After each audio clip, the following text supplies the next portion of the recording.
Howdy lovelies, how are you all doing? Welcome back to Wawa Crafting, where we learn, grow and craft together. In today's session, we are going to again look at Collage Fodder. We will be making a tag. Both noticed the tag that I posted on my Instagram account, and she wanted to know how to do that. How did I get the different parts to come together? Now, when I create, especially when I do not have a theme in mind, like with a vintage journal or a botanical journal, shabby chic or so forth, especially when I am doing the bright and bolds. That's what I call it, bright and bolds. If it's not vintage, it's normally bright and bold for me. So when I work with that, I normally do not have an idea of what I want to do, especially working with Collage Fodder. Now, if you did not see the previous session, which was also on Collage Fodder, I will link it for you below in the description box. I made an Easter card on Good Friday, and I used Collage Fodder for that. I also explained what Collage Fodder is, how we make it, and of course the ultimate question then is how to use it. Just to recap for any of the new subscribers, Collage Fodder is anything, any cardstock, paper, in any printed form, whether it's already printed commercially like book pages, scrapbook paper, any printed paper already, whether that is gift wrap, it can be cellophane, it can be any of those printed materials, or you can make it yourself. Now, in essence, it's just mark making. I will show you in a little bit my few sheets that I have. Of course, I have used some of it already, and yes, my papers are in disarray because I just keep it on a pile. I should actually put it in a little box to contain it, and so that they do not get damaged on the edges, and so that they can also lay flat. And when I want to work with Collage Fodder, I have some already readily available. Now, some people do jelly prints. I haven't done that yet. Some people are just using water paint. You can use acrylics, gouache. If you don't have any of these mediums, you can also use food coloring with some water. So a couple of drops of food coloring should be enough, should suffice, with a bit of water, so it will be diluted. Otherwise, it will be this very intense color that you will be brushing onto your paper. You can use whatever brush you have available, play with it, see what marks you can make with the brushes that you've got. Or you can use, if you maybe have some or want to invest, you can maybe get yourself a few paint markers or paint pens. Now, I use the Poscas. They are acrylic paints, easily cleaned and so easy to use as well. So let's get started. I'll show you my pile of paper. This is my pile of paper. There's quite a few sheets in here. Using acrylic paints, you can simply make marks on your paper.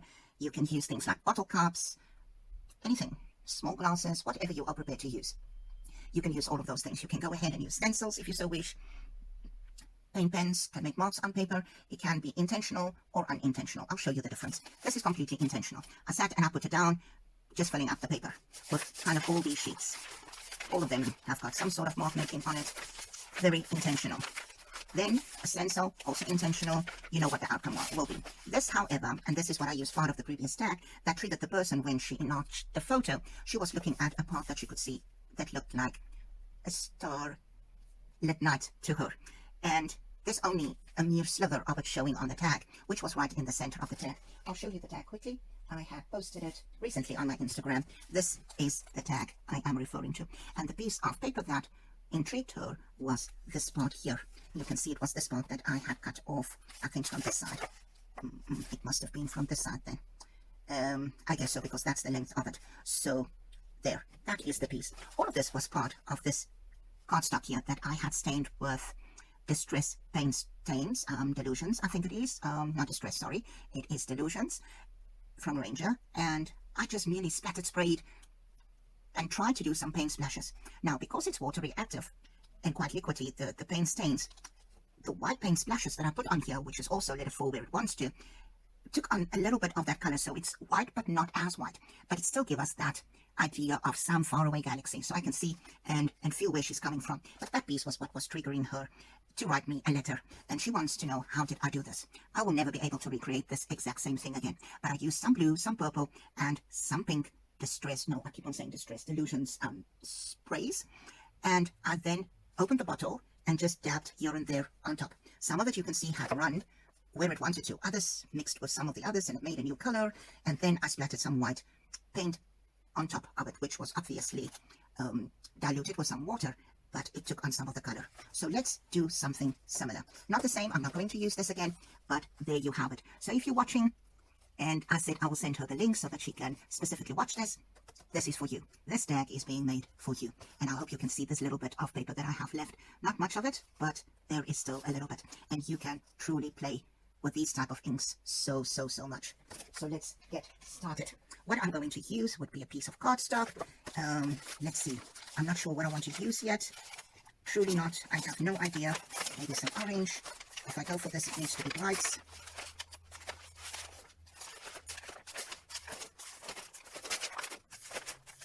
Oh, there's another piece. Not the same thing, but also on cardstock, also with ink sprays. And it looks totally different, completely different.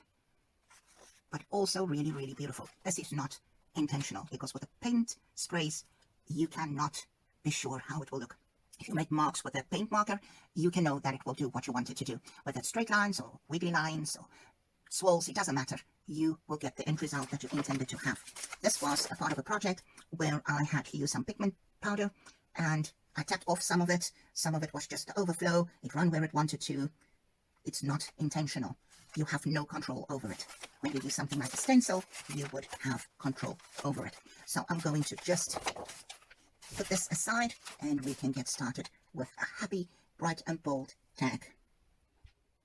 These sessions are never planned. I've got an idea that I want to try and do, and then it kind of just evolves as I go on. Now, I want to make a tag, but I'm not going to make it as wide.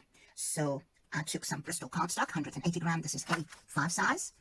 We work in A sizes. A4, A5, A6 would be half of this, or A3 is a double A4. So for those people that work in inches, I can quickly measure this for you. This is 8 2/8 of an inch. I've got 2/8 of an inch by 5 and almost 7/8 of an inch. So when we're done, we can trim it and use it as belly bands, smaller tags. So I'm kind of going to make this a mini masterboard.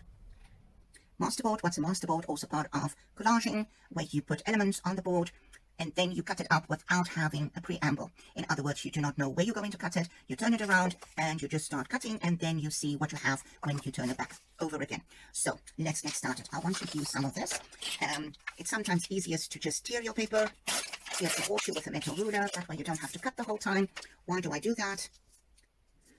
Oh, that fits because it's A4. Look at that. Look at that. You can put your glue down on your paper. I'm not going to glue the whole strip because I want to cut part of it down and use another part in there. So I'm going to just see where I have put glue, more or less to there. Just line up the edges. You can trim it afterwards. Use that gift card or bone folder just to furnish this, and then you know it will be glued down everywhere. Now trim the excess off as you go. You can use that little piece again in a little while. Baby wipes are always a useful thing to have because you can wipe the excess glue off your projects and your work table. While the glue is still wet, you can use an eraser just to erase that glue without damaging your project. So let's continue. Let's get something else in here. Again, going to tear another piece. No, I don't worry about strips of paper. I will always use it. As a paper crafter, we tend to use these little scraps continuously.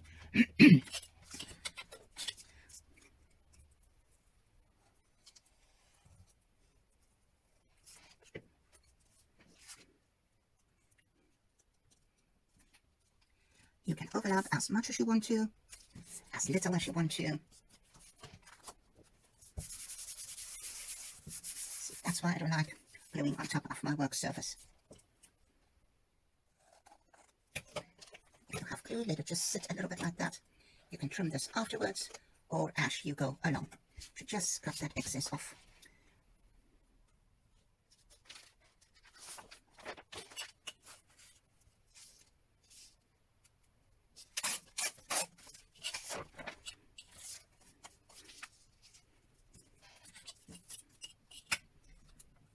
For this, I am going to keep this part already and just use a small piece of this sheet. You can go back in later and repeat the pattern if you so wish, or you can just go with this wonderful crazy array of different colors and patterns.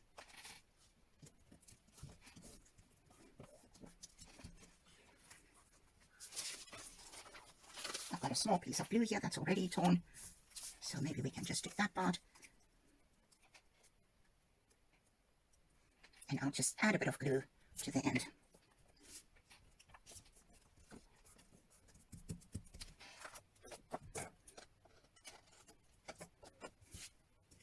Again, just clean the surface.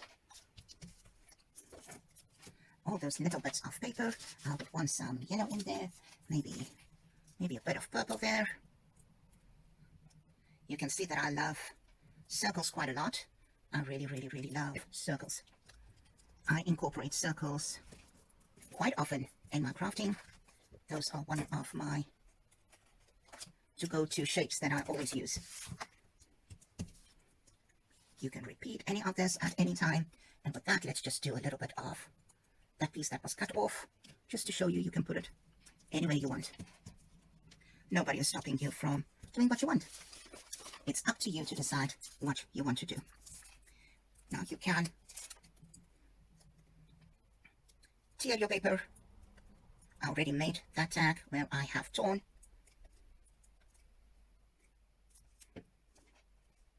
The paper, and it was just attached in a random manner rather than matter. Just attached in a random manner. No rhyme or reason to that. I have used that purple. Let's get a bit of this red in there. Again, I would just like to tear off this piece. Much easier than trying to cut a straight piece. You have a paper trimmer that's quick, but you can go ahead and just tear your paper. And I just want to warn you, once you start with making collages, you will see that this can be totally addictive. Totally addictive. I'm going to just put a little bit there, tear this one off, more or less there. And then we can just glue the edge down. Anytime you can just check if your ends are still glued down properly. Let's get another color. What will we use? There's a bit of blue, so again of that. Kind of like this one. So let's tear a strip, maybe a thin slither of that. Yes, I use this one in the Easter egg as well. And yes, they do fit in. I just realized they're not even overlapping at this stage, which was unintentional. I did not even measure that. If you glued it down and you don't know how to cut that, just fold it where you want it to cut. Like so, make sure it's flush. And then open up your box cutter and just carefully trim it off there. That's another way you can do this. I want to just repeat this pattern a little bit.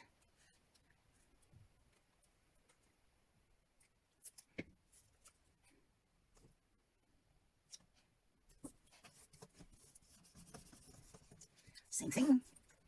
Fold it over.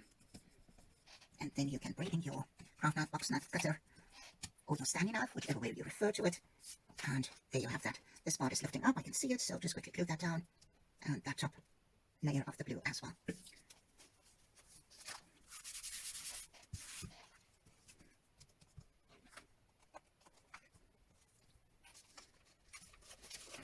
Let's get another color in there. Already used that blue, so I won't repeat that. And maybe a bit of this pink. I also kind of like that. Very addictive to make these papers. Honestly, very addictive.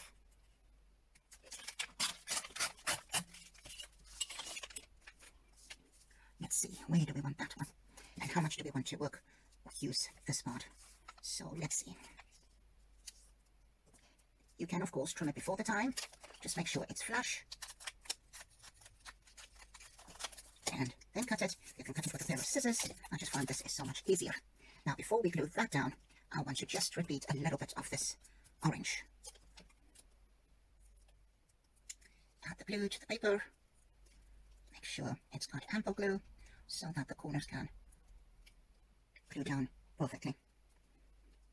Just open up that a tiny bit and then burnish that.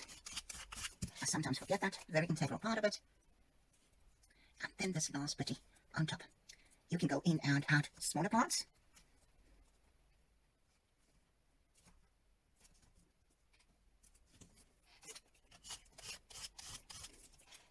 So I'm going to just take some of these smaller parts that's lying around here, just add glue to it, maybe smaller sections of it, and add that here and there on top, just to, yes, bring in more color, make it more colorful.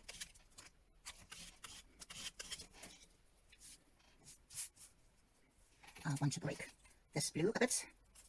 Again, fold it over, trim it. Very risky to work on your project, but if you take care not to cut on the project itself, directly on the project, but a little bit in the air, then you should be fine. I want blue there, maybe there. So we break the lines on 3 sections there. Let's get some green in there, same thing.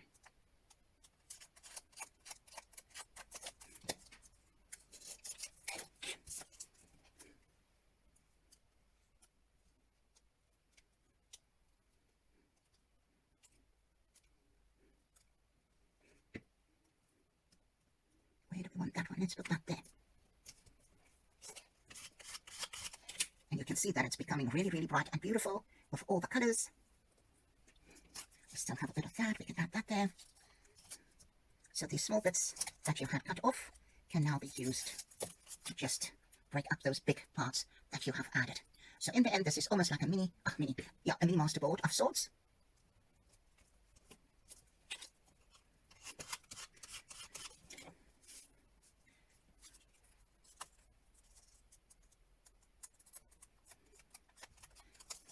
Any size papers will do.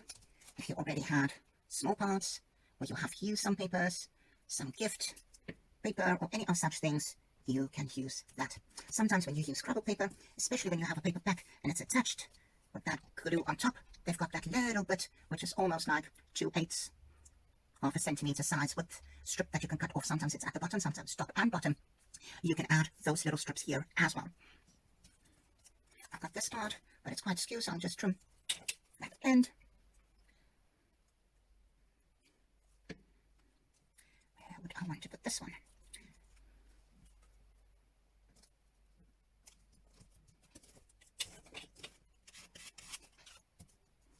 There's a corner that's standing up. We don't want that. So let's just put a bit of glue in there. Perfectly sorted. Now I want to just break a little bit of all this orange here, and I need something here as well. And for that, maybe we need a bit of this green paper. So just a tiny little sliver. I will tear that off. Difficult, you have to move your fingers, otherwise you can just rip the paper. Or you can simply tear it from the other side.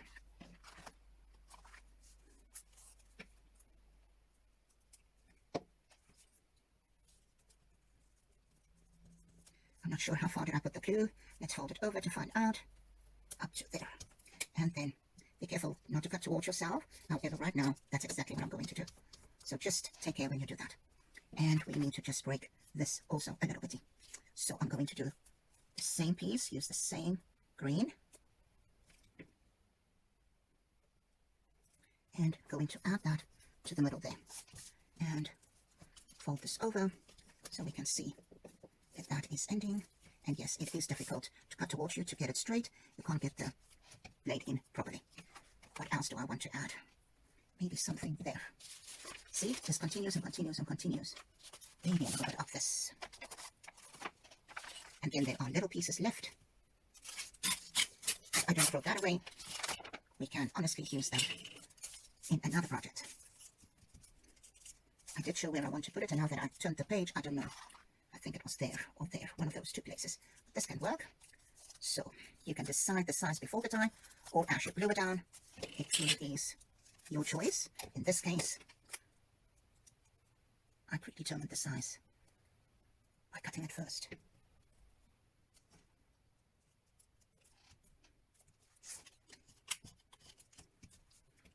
We can maybe add a little bit of yellow there. Not much, just a little block. Cut it again. Away from you, it's just easier for the blade to fit into that little crease that you made. And when you use a box cutter, always be careful to minimize injury. Now, while we started with 180 grams cardstock, that is very thin. Adding the layers of paper thickens it up,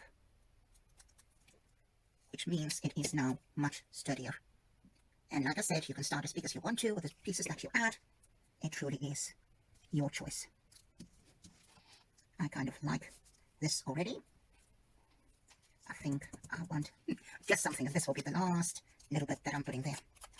And then I will stop and we will cut it up, and we will then have either one tag, one big one, a beautiful pocket. It can be the cover of a book. This can be so many things. You can cut it into 3 parts and make bookmarks. You can cut it up and make 2 card fronts with it, or 1 depending on the size. And now I decided I don't want it this big anymore, so I'm going to trim that part off, put that there. And I saw a little bit here that I want to also just break up a little bit. Don't want a diamond shape there. I still want the straight lines. Just burnish whatever I've added last. So there we have our little mini masterboard. You can go ahead now. I just want to put these papers aside. Sorry, I am in the way there in the view. We can now go ahead and cut this up. Anything that we have to trim off, some slight things, you can trim it off now, or you can trim it later when you are working on it. This can now be the cover of a journal. It can be included as is to a journal in numerous ways, such as making it into tags, journal cards, pockets, corner tuck spots, side pockets. It can be belly bands. It can be so many things, smaller tags. It's absolutely amazing what and how you can use this little sheet of paper now. Crazy? Yes, very bright and bold. You can go in and make a few black lines on top of this if you want to, or even white, just to bring this together. You have a paint pen, you can do that, make lines around it, or you can leave it as it is, which is what I will do. I will just turn this so that you can see it from all sides. It's really pretty. That's why I keep on turning my page while I work on the masterboard. We could have added something there at the bottom, but I will not go into that, because if I add something there, then I could add something there or here as well. So we will just stop here where we are right now. This is how I had it most of the time, because that was the last piece that I've added to this sheet. Now we can cut it across, and as it is a 5, we can do that easily. We can cut it horizontally in half so that we have 2 A6, or you can keep it for a card.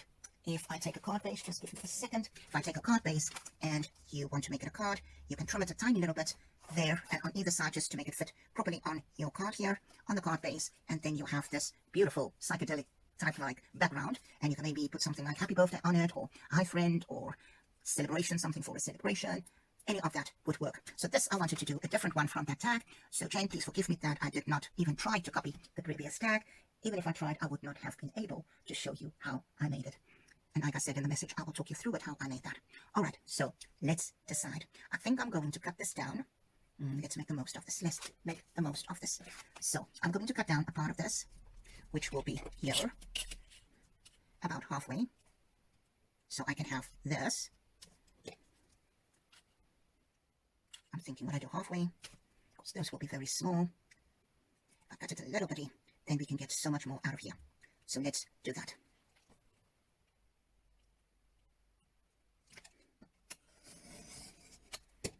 There's one tag. And if you then turn it over, it is ready for you to journal on. You can cut it smaller and make gift tags of it. You can use this, cut it in thirds or half, and make small little cards with it that you can then use as gift tags. You can use this as bookmarks. Still really pretty, and we don't know. Now, normally when you cut a masterboard, you will turn it over and just cut it up from the back. Now, a masterboard would have some added little labels or some stamping on it that by itself is a beautiful piece. But the intention for a masterboard is that it will be used as the background to something else, which is normally the makings of tags, pockets, journal cards, bookmarks, belly bands, even journal toppers, or even card fronts. It can also be the background for a scrapbook page. So don't think these things are not used in any type of craft. Now, with the lines, it's easy to see where to cut it. So 3 to that side, 3, 4, 5, 6, 7, 8.5. So we will do 8.5 there in the middle, more or less.